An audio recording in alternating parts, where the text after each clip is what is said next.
We're just a trio of good Christian boys. Exactly. We're just setting a good example for the rest of the world. That feels like a good place to start. Hi, everybody. Welcome to Smark Avengers. My name is Corey, and with me is just John. Dylan is. He didn't give us a reason why he wasn't going to be here. He just said, "I'm not here. You do something on your Uh, own." I think he's gone to the moon again with Katy Perry.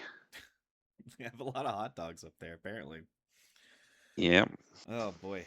Well, that being said, as we always strive to be topical here in the Smark Avengers, San Diego Comic Con was about a month ago. By the time this airs. So that being said, we're gonna. I think just because it's the two of us, we're just gonna kind of have like a laid back look at the high notes of what was unveiled at Comic Con. Now, in recent years, San Diego Comic Con, and by recent years I mean like the last 10, 15 of them. Um, Not a lot of comic book news really comes out of San Diego Comic Con. It's mainly like movies and TV series. Did you find that hmm to be the case this year as well? Yeah, pretty much. Like, I think most of the big headlines are about the movies and TV shows and stuff. But there was some comic news that came out of it, so figure we can kind of cover that as well. Well, my fingers are so far from the pulse that I only saw like two pieces of news, and I'm sure we're gonna cover them. So, John, you're gonna be leading this one. So, by all Okie means, doke. kick us off. What is the most recent, or I guess, well, what news story do you want to start off with? Well, how about we start off with Ryan Gosling being announced as the new Ghost Rider in a movie that's apparently coming in, I think, 2028, Okay. with Sean Levy directing it, who him and Gosling are kind of working on the new Star Wars Starfighter movie, which is coming out, I believe, next year. So they've got some history together. Sean Levy also directed Deadpool and Wolverine as well. Oh, okay. So um, yeah, like he's got some Marvel pedigree too. I was gonna ask, has he done anything in horror? Because I feel like because when I always think of Ghost Uh, Rider, I feel like you kind of have to embrace horror a little bit. yeah, I don't. He's more known for being like a comedy director than anything else. Okay. Like he's kind of done some sort of fantasy stuff with like Night at the Museum. Um, but that's like it really in terms of anything remotely close to horror or like even then I wouldn't say that's horror, but it's you know Yeah. more fantastical stuff going on. Well, so he's collaborated with Ryan Reynolds on Free Guy, The Atom Project, and Deadpool and Wolverine. He was the Yes, but this executive. is Ryan Gosling. Yes. He was also an executive producer for the Stranger Things series, so we could say that's a little bit of horror pedigree considering the supernatural element of that show. hmm Do we know anything about Ghost Rider though, aside from the director and Ryan Gosling starring as the titular character? At the moment, we don't know a whole lot. Just that Gosling is the one who kind of he's been talking this up for many, many years now. Um, Specifically, that he he's got wanted to like play Ghost Rider. yeah, he's kind of Interesting. dropped it into conversations in interviews and stuff for a while now. And I believe it was him who pitched the idea as well, Okay. like to Kevin Feige. Okay. And he has a weird connection to the original Nick Cage movie because he's married to Eva Mendes, who Was the co-starred in it as Yeah, well. okay. Yeah, she was the female lead. So, And yeah, I believe he's playing the Johnny Blaze version, but yeah, that was going to be my next question because There have been multiple Ghost Riders over the years. The main two Mm, being Johnny Blaze and Danny Ketch. yeah.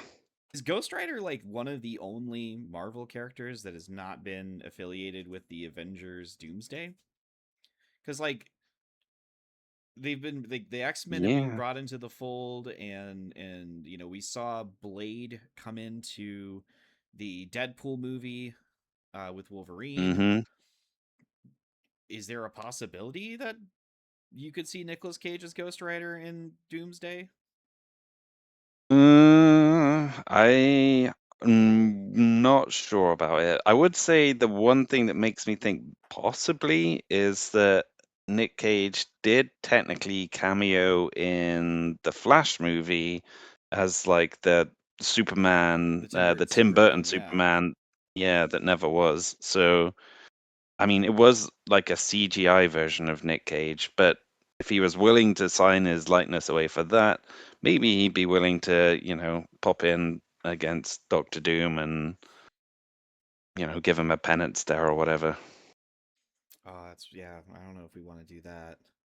Because I feel like they're building up Doom to be such a big deal immediately. Like one of the running gags in the there's a subreddit for Marvel Comics called Marvel Circle Jerk. Uh, Hmm. appropriate, great name. Where it just talks about how the penance stare is like the most nerfed ability in Marvel Comics. Like if you want to show that Mm, somebody is a big serious threat, you have Ghost Rider give him the penance stare, and then they no sell it. Because I think he's done it yeah, to yeah, Carnage. I think he's done it to Thanos. I mean, he just doesn't care. No one cares about the penance stare. yeah. The Nicolas Cage Ghost Rider movies, memory serves, they weren't terribly well received. I remember being really surprised they made a second one. And in the second Mm, one, it sort of like captured some of the more insane Nicolas Cage like stuff. Like there's a scene of him pissing fire, for example. yeah, yeah, yeah. So I was really, really surprised that they're gonna go Ghost Rider. Uh, Mainly because when they were doing Agents of Shield and whatnot, they brought in the fourth or fifth Ghost Rider, I guess Robbie Reyes, and that one's Hmm. completely unaffiliated with Johnny Blaze or Danny Ketch. So like, I guess this is a two-part question. Like part one, were you like what were your feelings on the previous presentations of Ghost Rider? And then two, what do you think what makes a good Ghost Rider like story or movie in your opinion? Well, it's hard to say for the second question because Okay. I am traditionally not like a big Ghost Rider fan. I've not read any of his own comics or any of the versions of Ghost Rider's like own comics. It's only been when he's popped up elsewhere that I've kind of read him. So I don't have a huge sort of fandom for Ghost Rider. I do think Ryan Gosling as an actor is fantastic. Like I'm a huge fan of him. I think The Other Guys is one of the funniest movies of the last like 20 years, and it's largely because of him. So I would definitely recommend that. But in terms of like the original movies, like they weren't great. But I mean, I'm a huge fan of Nicolas Cage as well. So seeing him mug for the camera is my kind of thing. So, um, I kind of got like a perverse enjoyment from watching them, even though, I don't think they were the best representation of the character or like, necessarily good movies as well. Yeah, But, it is what it is. that's fair. Yeah, I watched the first Ghost Rider movie and was like I said was not was not terribly thrilled by it. I didn't think it was that good. Mainly because like No. Nicolas Cage is somebody who you got to get him just right, and that was not one of those moments.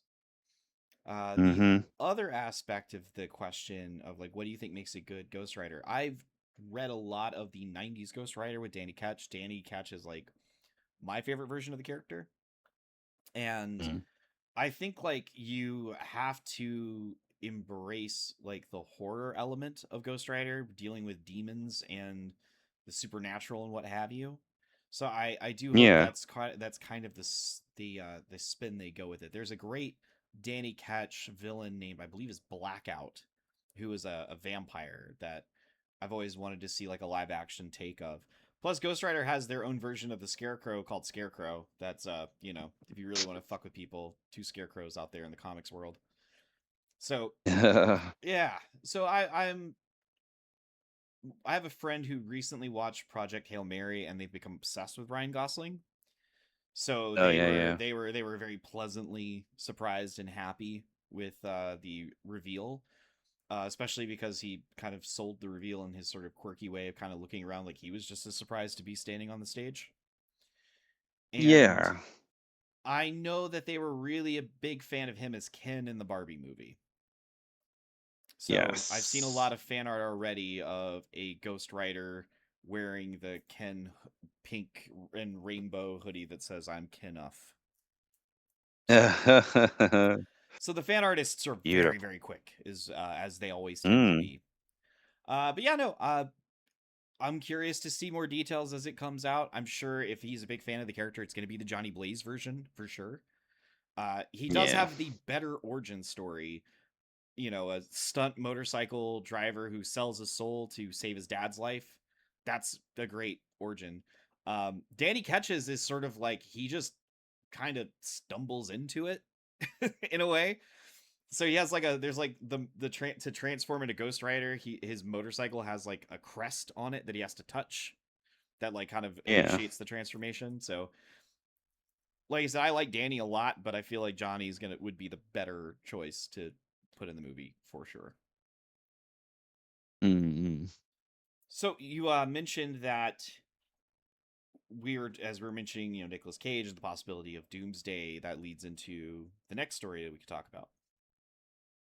Yeah. I mean, it's hard to say if this is like a story or not, but I mean, Doomsday had a full-blown trailer released in the run-up to Comic-Con, and like it's our first full look at like Doctor Doom in action, and how all these multitude of characters are coming together and stuff.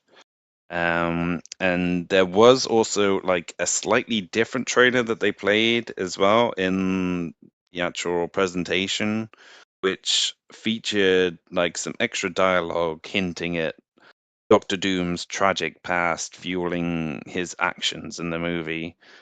So, I mean, we're getting more and more hints of what to expect with Doomsday. There's been like a lot of um, sort of, I'm not sure if you'd call them fan theories or Yeah, like people claiming to have, claiming you leaks. know, yeah, I'm not sure how much credence I would give those people claiming that kind of stuff, but a lot of it is kind of looking kind of accurate at the moment, so who knows? But one of the things that did happen at Comic Con, which kind of got a lot of press, was during the panel, Ryan Reynolds showed up in Deadpool costume, which has, got the rumor mill going once again that Deadpool could be involved in this movie, even though he's not been announced. Hmm. Um, and I mean, I think there's a very distinct possibility of that happening. Yeah. Just like I think there's a very distinct possibility that there's other characters going to be involved as well, which haven't been announced just because, they want to keep some surprises back in their back pocket. So I actually saw a little bit more of that. Ryan Reynolds spent the entire day in Deadpool costume, just walking around and interacting with like Hmm. fans and stuff. So like that Yeah, was yeah. so he that is we're kind of talking about Ryan Gosling being a fan of Ghost Rider and pitching for that. Ryan Reynolds has like been the ultimate Deadpool fan for like 20 some years now. So Hmm. I saw the interaction. I thought it was fun. Of course it was. I imagine he's going to play off Robert Downey Jr. very well if they get the opportunity to go back and forth. I am Mm. hoping that I'm hoping that Doom is more like Doom and not just an evil Tony Stark. I would like to see that, because Robert Downey Jr. is a critically acclaimed actor. He's got range. We don't have to just have Yeah. like Tony Stark again. Well, from what we've seen so far in the trailers, he seems a lot more serious than Menacing, yes. uh yeah, Tony Stark, and he's got the accent going on as well. So he's not just like phoning it in by the looks of it. From the Yeah. tiny, tiny snippets we've seen so far, he's going the extra mile to kind of give Doctor Doom a different presence to Tony Stark. Yeah. I guess the problem, or potential problem with that is maybe that kind of neuters some of his natural charisma if he's, trying to play it too serious or whatever. But I mean, we'll see, I guess. Yeah, I just don't think you're gonna. I don't think that would be a problem because there's already a lot of people in it, and if you just have like Robert Downey Jr. as Tony Stark chewing the scenery like he tends to do in most of those movies, then you would get lost with all the other characters that are there and interacting and stuff as well. So I think like having Mm. him be a more serious, take on the character wouldn't be a terrible thing. It would open up a lot of that quipping space for other people. Yeah, yeah. I mean, I saw in one of them, I assume Red Guardian is in like a full like sponsored tracksuit like a NASCAR driver and in like one of the screenshots I saw where it seems like the new Avengers are talking to the Fantastic Four. Yeah. Some of the footage I've seen has been very interesting. The Gambit and Shang-Chi fight, you know, Mm-hmm. was interesting. Now the question is, because they showed Mystique transforming into Black Widow, the Rebecca Romaine Stamos version, or she's just Rebecca Romaine. She's been Rebecca Romaine for like 30 years now. I'm just kidding in the movies apparently, Yeah. but yeah. So Rebecca Romaine transforming into, Yelena Belova. Is that actually Gambit or just another transformation? Because I don't think we see who she's fighting. I think she is fighting Black Widow. So it's Oh, like okay, okay. Black Widow fighting Mirror herself. match. Yeah, yeah. So I will say that from the trailer that I did see, it is very interesting and kind of cool to see all those different characters interacting. Because like I think like the I didn't have that same feeling with Infinity War and Endgame because all of those characters had been interacting previously. So this feels like there's a Mm. lot of new blood interacting with each other. That feels a little more exciting to me. Yeah, I can totally get what you're saying there. Like, I think the fact that it is bringing in, what is it now, almost 30 years worth of movie history Yeah. into one big epic crossover kind of gives us a special feeling. But whether they can pull all those threads together is what worries me because I've heard rumors of like them struggling to kind of uh like chop the movie down in the edit suite and get it into a coherent, like, fan pleasing state in Well, time for the yeah, release in December. So, I don't think you want to give the 5 hour Snyder cut in theater. oh no, And definitely I not. feel like with that many named characters you could. I think a lot of people Mm, are going to it's going to be weird to say. I learned a long time ago in comic books in particular, every character has a fan.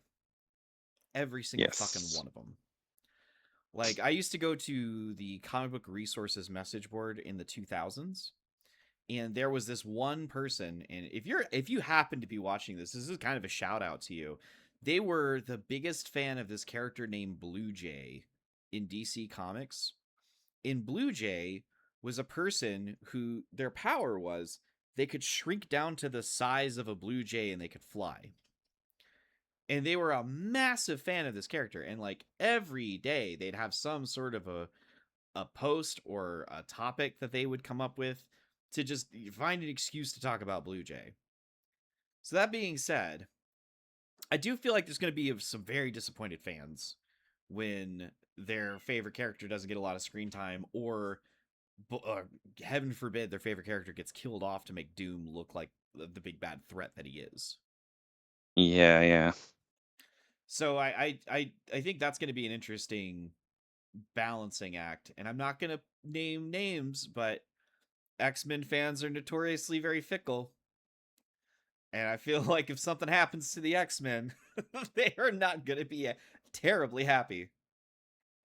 Well, the thing is, like they basically announced that not like properly announced, but They're just going to Kevin recast them all. Feige, yeah, he's dropped it into conversation during an interview that the next phase of the MCU is basically going to be the mutant saga. So they're gonna go all in on the mutants after Doomsday and was it Secret Wars next Yep, after Secret that? Wars after that. But so yeah, so basically, you know, get ready for mutants coming out the yin yang. So Well, that means there's not going to be any room for the old mutants, I guess. yeah. Well, and the one of the big rumors is that in the Spider-Man movie is that the big bad red herring is played by Sadie Sink, who is playing Hmm. a certain redheaded mutant because of the whole Yes. mind control thing that we're seeing. Characters, being forced to do things they wouldn't normally do. So I did see a quote leak about the upcoming Spider-Man movie that heavily suggested that, but that was also something a lot of people said is how we see all these other X-Men, but we don't see Famke Jensen as Jean Grey or Phoenix in any of it. Mm. So yeah, I could see them not wanting to necessarily bring back the old Jean Grey and introduce a new Jean Grey within 6 months of each other. Yeah. I guess. I mean, well, as we record this, Spider-Man is coming out, like, I think tomorrow, maybe over here. Oh, okay. So, Yeah, all right. Well, we would um, have already known then. yeah. We're gonna look real foolish when it turns out that she's actually playing Blue Jay. Yeah. But yeah, Well, in more MCU news, though, we found out that there's going to be a Black Panther 3, okay. and we have a new actor stepping in as Black Panther. This is a gentleman by the name of David Johnson, Okay. who's had like a couple of pretty good years. He was one of the best parts of Alien Romulus, Oh, okay. Okay. Okay. and he was very, very good in The Long Walk as well, the Stephen Mhm. King adaptation. And they've basically said he's going to be playing the son of T'Challa, who was introduced at the end of the second movie. But he was introduced as sort of a young kid, Yeah, so I I imagine it's gonna be some aging. yeah, maybe some timey-wimey shenanigans based off of What happens in Doomsday and Doomsday? Secret Wars, I guess. Yeah. But I, What does that mean for the actress who played Shuri though? well, she was on stage for the announcement and Okay. has, like I saw an interview with the after the fact as well, saying how much she was looking forward to David Johnson stepping into the role and how great she thought he was going to be at it. So Okay. it doesn't look like there's any sour grapes there, even though it looks like a bit There of a should be. demotion for Yeah. her. You would think there would be, considering it is like you went from the main character to the second movie, and now you're back in a support role.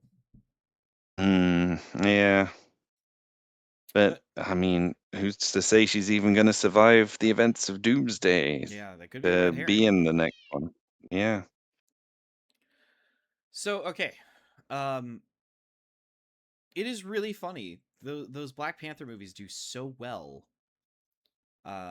Which by the way, I was when I saw some of the Doomsday stuff, I saw Prince Namor, and I totally fucking forgot that Namor was in the Marvel Cinematic Universe already. I was like, oh shit, that's right, Namor's there. I was a little disappointed they got rid of a lot of his sort of South American like ancient tribal stuff, like the more Aztec mm, Incan vibe that he had in Black Panther 2 seems to be gone. yeah. But oh Looks well, like it's going more for the kind of, like comic book look. the yeah, yeah. Which fair enough. Yeah, and I think I might be the only person that is going to talk about Namor Mackenzie in the year 2026 at this point. That and my friend Layla. That and my friend Layla, who remember I said every character has their fan.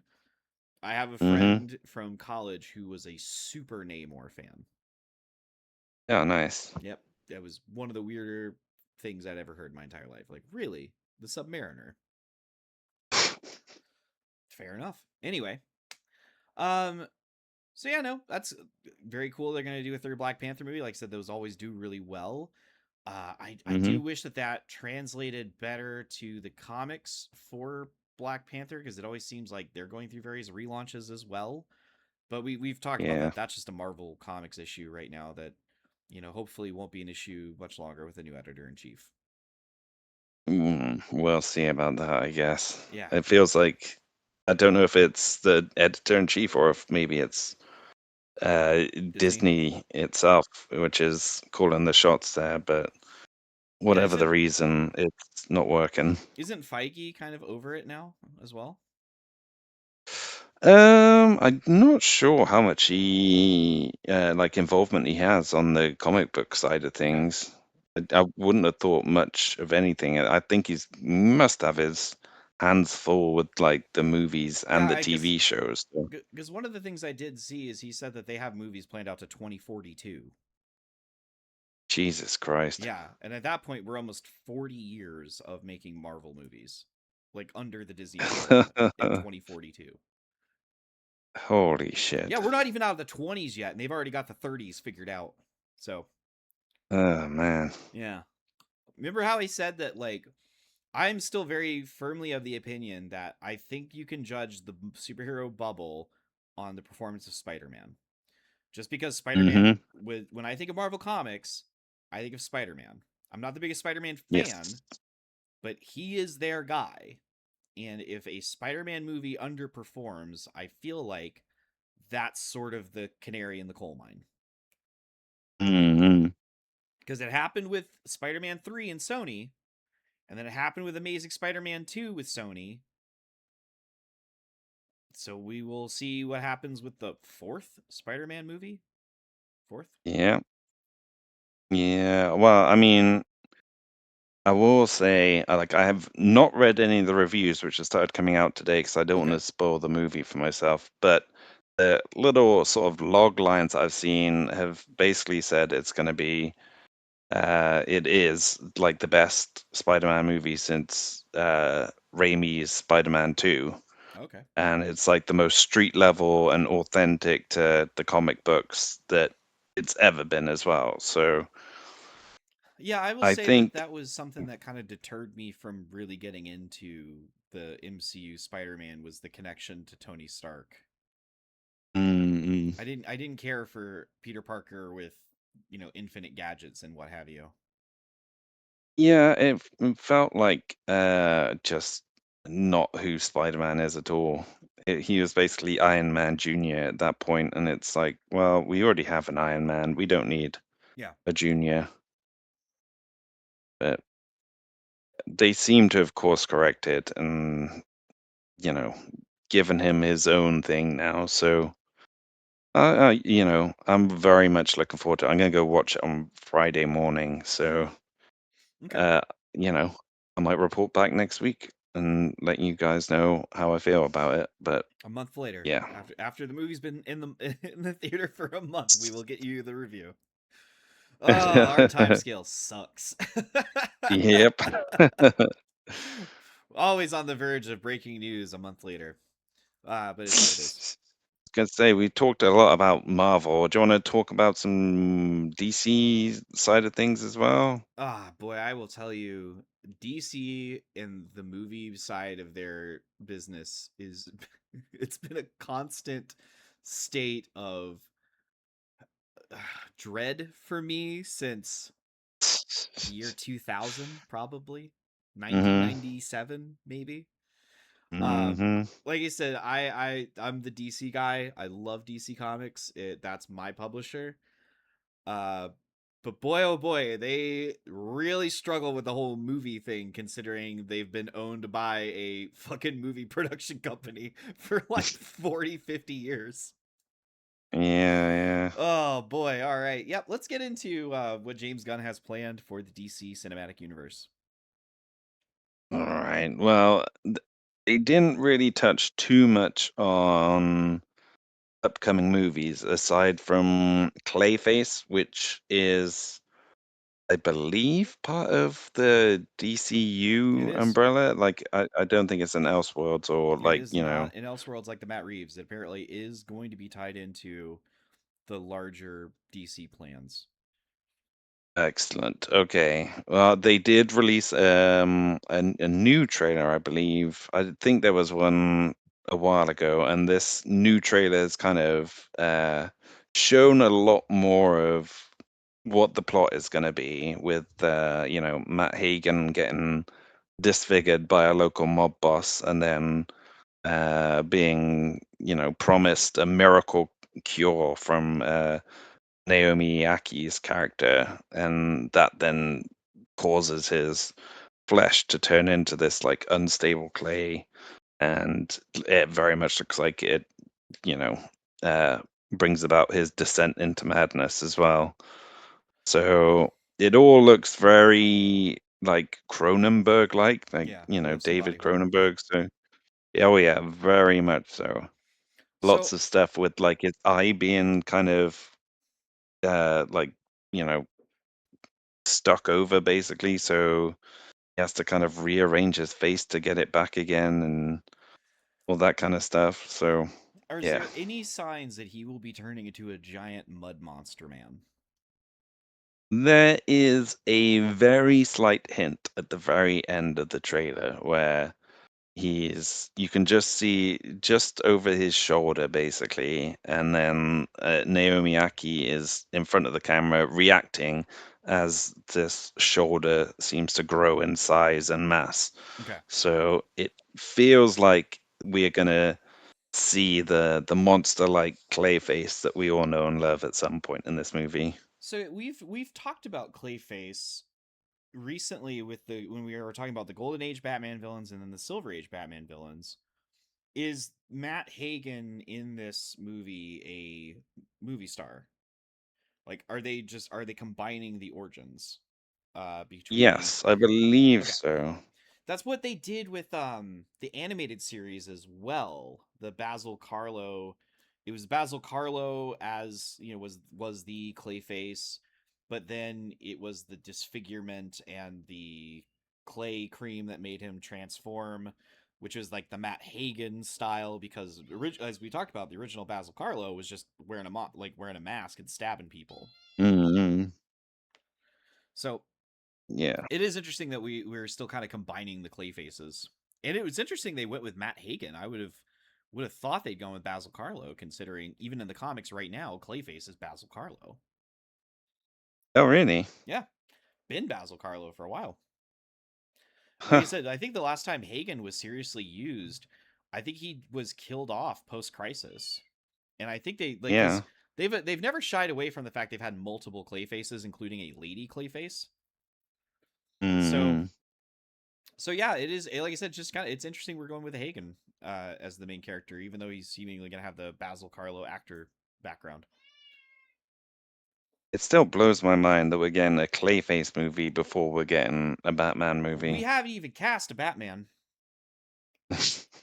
We not even cast a Batman, but Mm-hmm. we got Clayface and we got Creature Commandos and we got Yeah. 2 seasons of Creature Commandos, 2 seasons of Peacemaker, a season of Lanterns, 3 Superman movies essentially. Yeah. And then we're going to get Batman, which is so weird to think cuz normally like, I love Superman to death, but much like when you think of DC and you think of Spider-Man, or Marvel and you think of Spider-Man, most people would say they think of DC and they think of Batman. Or it's usually like a Mm-hmm. neck and neck with Superman. So it is really odd to think that we still have not even a rumor as to who could be Batman. Yeah, yeah, yeah. Was that the only bit of DC news to come out? Was just the update on Clayface? Because I have a feeling that I think they know that Marvel was going to come out swinging, so like we're not going to put anything big out and bury ourselves. Yeah, they didn't really announce much else, but they did have I believe like a lanterns panel, and they did show a new kind of trailer for the series as well, which kind of hints at like a bigger kind of world than the first trailer did, because this is all about kind of how training up the new Green Lantern, but they're doing so in like sort of, I believe, Nebraska, doing like a sort of murder mystery in a small town type thing, Mm-hmm. which feels kind of low stakes and stuff. But this new trailer kind of shows more of the space side of things. It shows like how Jordan visiting Sinestro in prison, confirms that Nathan Fillion's Guy Gardner is going to be making an appearance. And there's rumors as well that there may be hints in there of like the Red Lantern Corps coming into play as well. And we did find out that the Manhunters are going to be, by the sounds of it, the main villains in this, or at least a big part of the story that's unfolding. Who were like, these robots who were the first like cosmic peacekeepers Mm-hmm. before getting replaced by the Green Lantern Corps. So it could be interesting. What I've seen from that, I did see the scene with Sinestro speaking to Hal Jordan. Um, with Hal, basically admitting that he doesn't think that he's training John to be his backup, he's training him to be his replacement, meaning that the Mm, Guardians of Oa are looking to have him removed. Because that's like a big thing about the Green Lantern Corps is that it's ran by the Guardians of the Galaxy, which is not the not the Marvel ones, but little blue men with big heads and white hair. Um, the Guardians are, they basically run the Lantern Corps, and they're the ones who created the Manhunters. And when the Manhunters went rogue, that's when they got rid of them and crafted the power rings out of the central battery.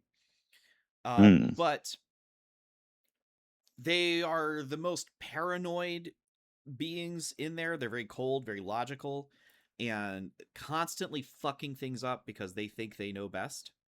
So it's kind of like a recurring storyline of like the Guardians did what they thought was best and it kind of just made a mess for everyone else. So like to mm, see that, Sinestro, because Sinestro and Hal Jordan, they were former partners before Sinestro turned and, crafted the yellow power ring and inevitably founded his own core, the Sinestro core. But he and Hal have a level of like weird respect and admiration for one another that even as bitter rivals, they still kind of it's a little bit like Xavier and Magneto to a degree. yeah, yeah. So it is interesting to see that they are already playing at the idea of like you can't trust the Guardians. with Hal basically going, yeah, I think they're trying to do me in, because that also Mm. is kind of pushing that. I saw some people theorizing that Hal's gonna maybe go parallax in the first season of the Ooh. show, and that being like the big push for Jon Stewart as the main Green Lantern at that point, because Hal would have turned. Which, if that's the Mm. case, I mentioned X-Men fans being fickle and weird. Green Lantern fans are about the same, because there's so many Earth Green Lanterns out there. Like, we're gonna have 3 Earth Lanterns already, mind you. Mm. Sector 2814 is not just the planet Earth. It is a part of a larger galaxy that 2 lanterns get assigned to. And so in this entire galaxy, they picked 2 lanterns and a backup out of Earth. you know? So Yeah. and then we're not even factoring in like Kyle Rayner, Simon Baz, Jessica Cruz. I can't remember the other girl's name. Joe something, but yeah, there's a lot of Earth lanterns, is what I'm getting at. But I Yeah. do like the idea that Guy Gardner was originally the backup lantern, and I do like the idea that he has just been running around on Earth as a member of the Justice Gang, kind of like throwing his weight around, knowing that Hal is like off world doing important lantern shit, and he just like gets to claim that he's the lantern. So that really fits Mm. in with his character a bit. But yeah, no, I think it's gonna be. I think Lanterns has definitely faced a lot of scrutiny from Green Lantern fans. There are a lot of Yeah. Lantern fans that were upset that Hal was not the main character. They were upset that Hal is being played by an older actor. They were upset that I think even Grant Morrison got in on it, that the costuming is not terribly green. It's very dull looking. And Mm. like when you think of Green Lantern, you think of bright fucking green. Yeah. So it has faced a lot of scrutiny. That if you were to ask Green Lantern fans, are you excited about lanterns? I feel like you would get mixed responses. I think there's definitely a camp that's excited, and there's a camp that is going, man, I just hope they don't fuck it up like the Ryan Reynolds movie did. Mm. Because we were talking about Green Lanterns, they were fucking green in that movie. All green suits. I Everybody looked basically mean, naked. it feels like it is trying its hardest to do the exact opposite of what that Ryan Reynolds movie did. So it's definitely leaning into like the hard rating as well, Mm-hmm. with all the swearing and whatnot. So, you know, I don't know. Yeah, that feels like a weird choice to me as well. Like these are essentially comic book movies, which you'd think it's sort of aimed at kids as Yeah, much as they are adults. But yeah, you're sort of cutting your audience in half by going that route when you don't yeah. need to, really. And it's also weird when you think about like the two companies.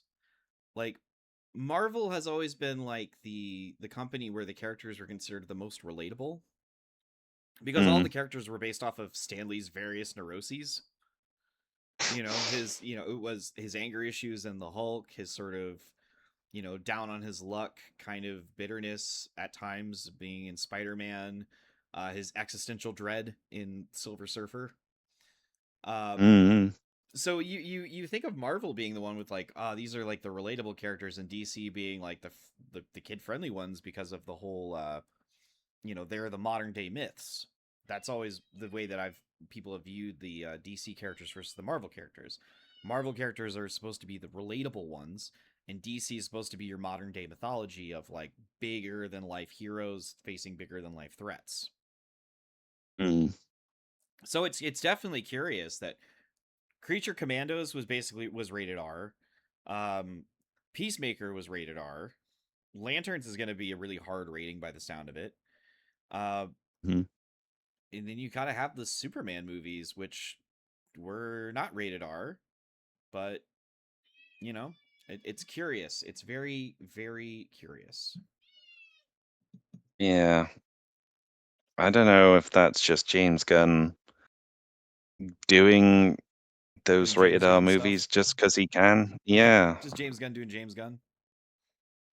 pretty much. Which makes you think, how long is this whole DCU thing gonna last under his, you know, leadership if the movies aren't performing as well as they should do Yeah, because, most of the audience can't get in to see it. So, yeah. Well, mm, but that's not been a problem with the movies. It's all been the HBO Max series that have been like the harder mm, ratings. yeah, yeah. And it's like yeah, I mean, it's an excellent point. Our first thing for James Gunn was an animated series that had like killing Nazis, swearing, and fucking in it. Like the first right out the gate, we're gonna have an animated series that is not intended for children whatsoever. Mm, But that is what it is. We've definitely talked about how James Gunn has definitely been making choices as the showrunner for DC. What with, like I said, I mean, doing Clayface before we do Batman. It kind of started with Suicide Squad. Kind of being the test run, and that movie being really mm, bombastic and really violent, and most of the characters not making it to the end. yeah. So that being said, anything else that came out of San Diego Comic Con that you feel like is worth a mention?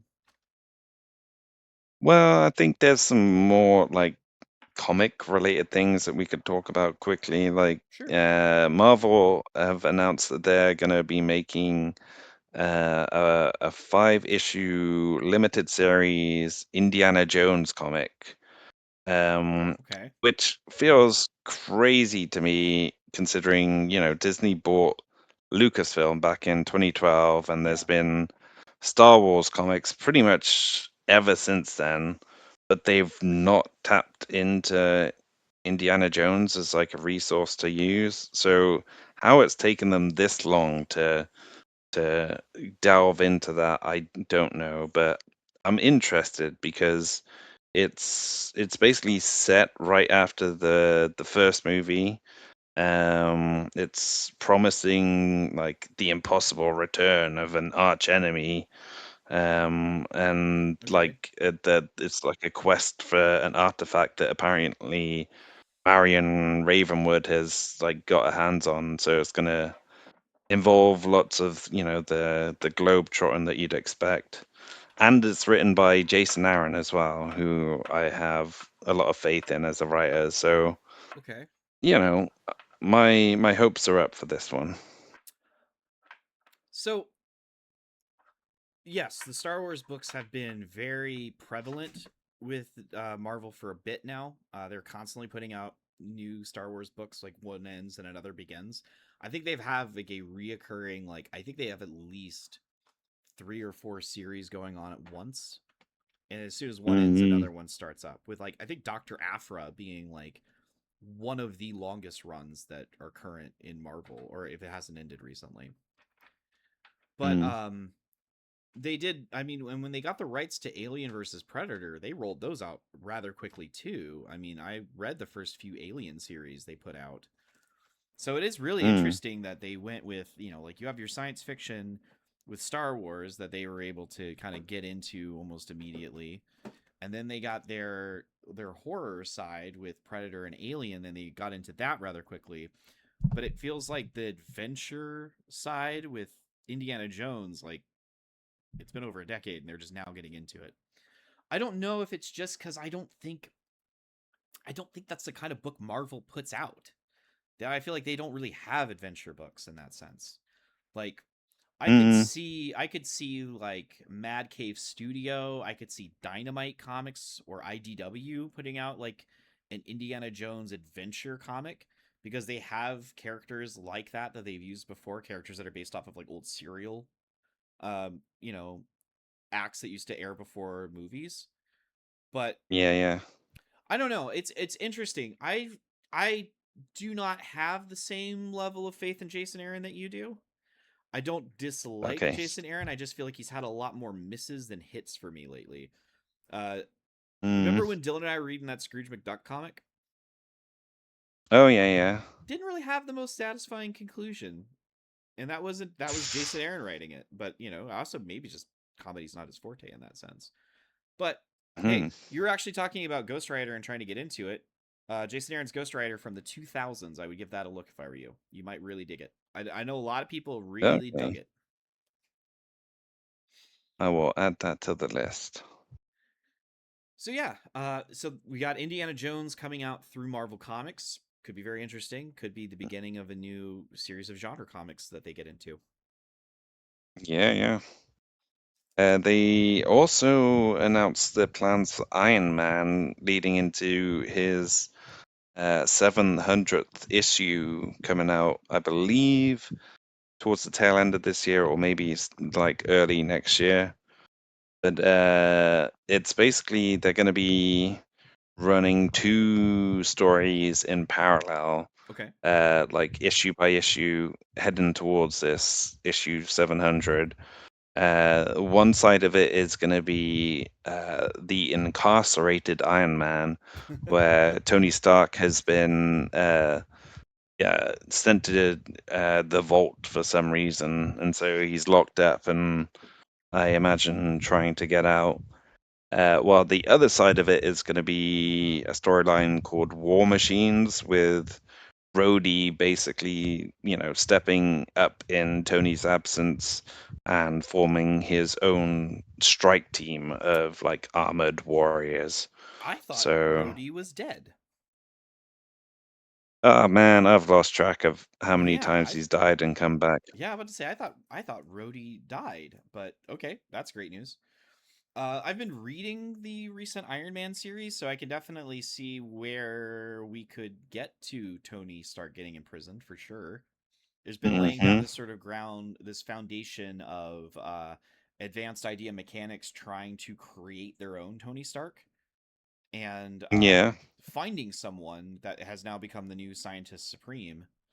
But they're definitely laying the ground level because there's that, and then there's Citizen V, which we talked about in a previous episode, the mystery of who that hmm, is, and it's somebody who's connected to Tony, and like definitely pointing out there's some stuff in the background that's going on that is not the best.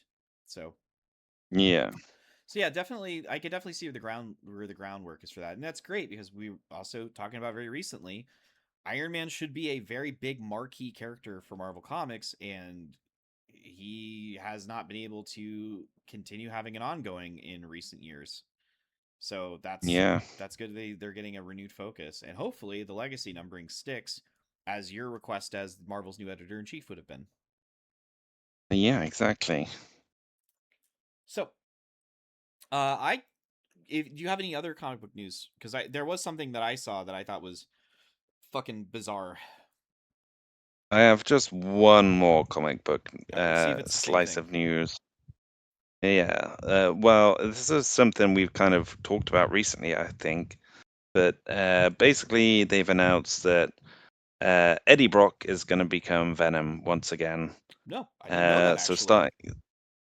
starting in October after Queen in Black wraps up, he is getting his own series again, and it's basically they're hyping it up as going back to basics with Charles Soule as the writer. Okay. And in the meanwhile, Mary Jane, without the symbiote, is going to get her own series called The Friendly Neighborhood Mary Jane that sees her resume her Hmm. Hollywood career as a producer and apparently butt heads with the Chameleon. Okay. So, I have thoughts. I have yes. I have thoughts. Thought number one.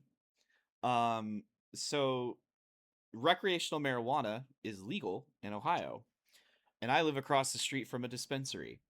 So when you say the friendly neighborhood Mary Jane, that is basically across the street from me.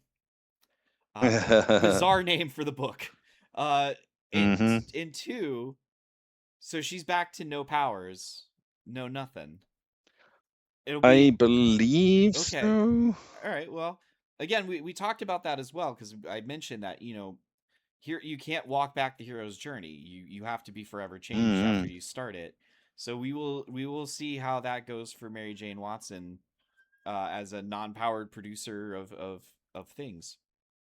The second thing, I really resent the fact that they felt the need to announce that, because I'm not saying that Mary Jane's Venom has been, lighting the world on fire. I mean, we've definitely talked about it a good bit just because of how like bizarre it is. But doesn't that just shoot Mm. the series in the fucking foot? Like, doesn't that just make, like, if you are like a fan of Eddie Brock and you've been reading Venom hoping he turns up, you're like, all right, cool, I can just not read this until October. Like, I Yeah, yeah, feel like yeah. that just neutered the book. Mm. But they do that I sometimes. don't know.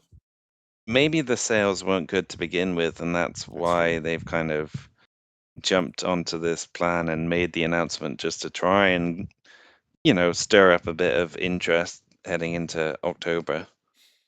I mean, it's a good, if you're gonna bring Venom back, Venom proper back, October's a good month to do it. I mean, DC's been really embracing a lot of its '90s aesthetics and such, with some characters like kind of going back to basics and what have you. So I mean, like Lobo, for Mm. example, Dead Man being kind of weird and kitschy. Um, uh, so yeah, maybe this is a good approach for them in Venom. I'm sure Dylan might be interested in maybe resuming reading Venom in that case. I will say, um, I do have a bit of news that you didn't mention that I saw, and I'm thankful Mm? that our Avengers auction is over, or we would have to add another name to the list. Oh This no. I don't think this came from San Diego Comic Con. I could be wrong, but I did see it online. I believe they have announced that the Punisher will be joining the Avengers. What? Exactly. I don't know if that's. Let me make sure just real quick if that's true. Yeah, the Punisher joins the Avengers. The Punisher will join Marvel's Avengers in the wake of Avengers Armageddon. Wow. So in 2027, during the Red Line, the second arc of Chip Zdarsky's new run, uh, yes, it does definitely seem that the Punisher will be joining the Avengers. I don't know how I feel about that.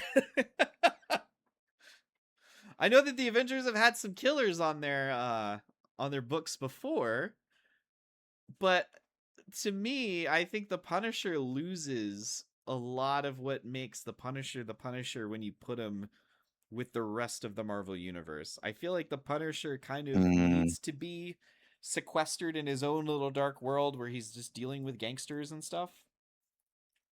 Yeah, yeah, yeah. It definitely feels weird to think that he's going to be in a lineup with like Captain Marvel, and I mean Daredevil makes sense. I think maybe that's probably why is people are really digging the Punisher Daredevil, encounters on the shows.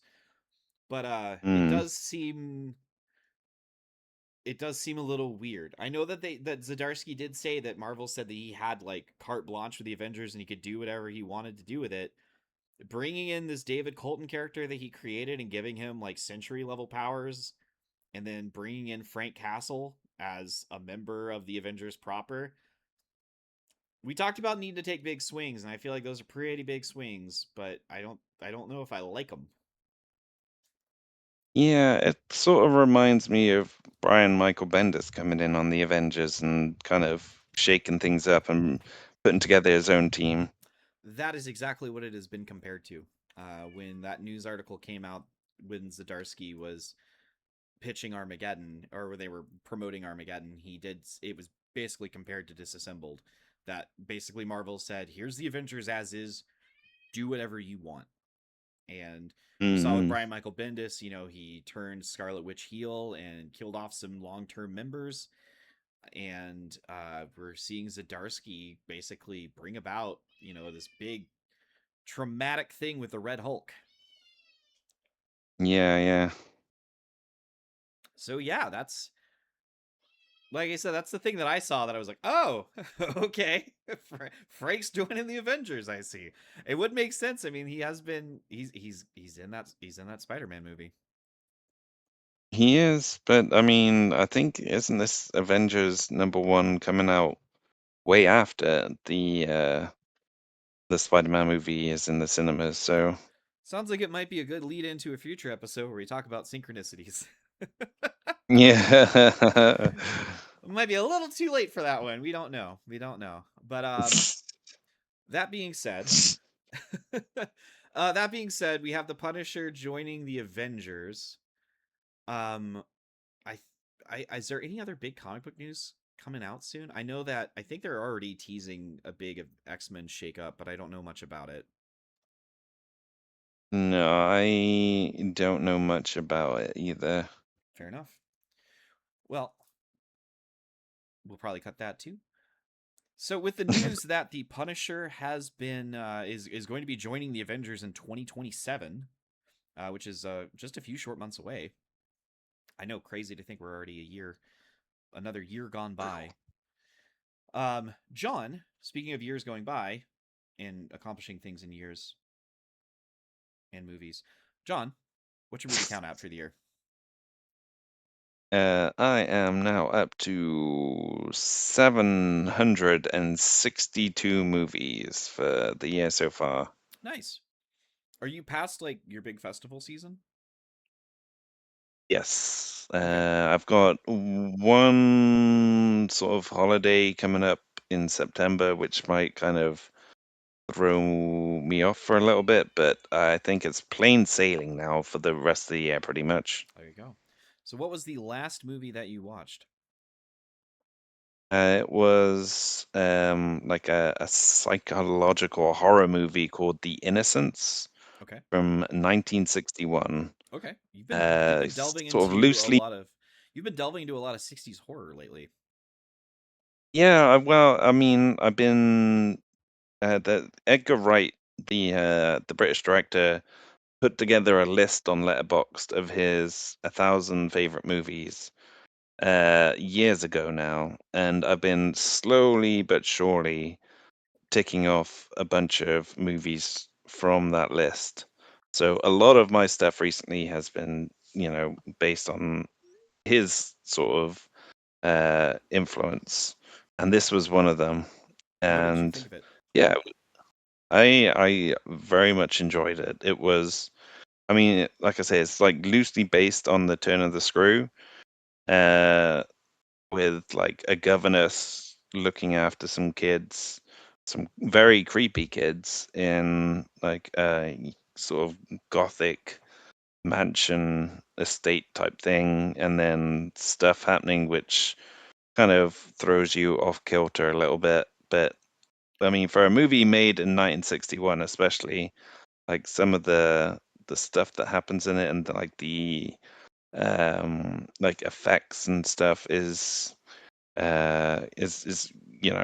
really good at creating like this creepy atmosphere, which yeah, I appreciate. And what did you give it out of 5 stars?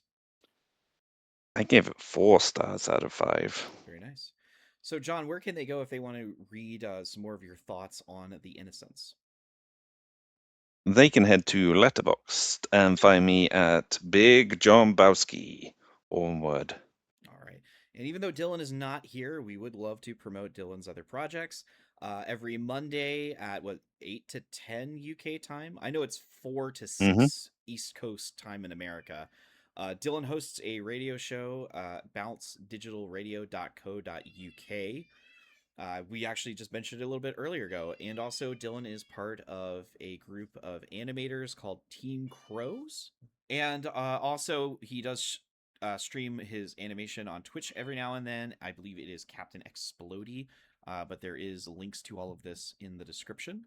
I have my spoken word show, Large Old Cup, that I do every Sunday.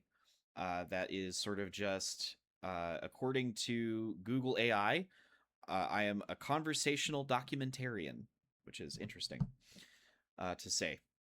And in addition to that, on this very YouTube channel that we have here, I also have new number ones, which is another every Sunday thing where I grab a issue one from a third party publisher and kind of run it through a gauntlet of what I think a good number one is. Usually episodes are about 5-6 minutes long, so it's a very quick watch. Last week I did Sicko from Ignition Press that was written by Teeny Howard, and I was very pleasantly surprised because I was not a fan of Teeny Howard's work in the Krakoa era X-Men. Mm-hmm. I think she definitely works better without Marvel editing constraints. Yeah. But yeah, that is all for now. I guess we will go ahead and get going, but we will chat later. Sorry, the cat just stabbed me in the leg. Thank you very much for that. Just right in the knee. But yes, so we're gonna get out of here for now. We'll see you guys next time. Goodbye. Bye bye.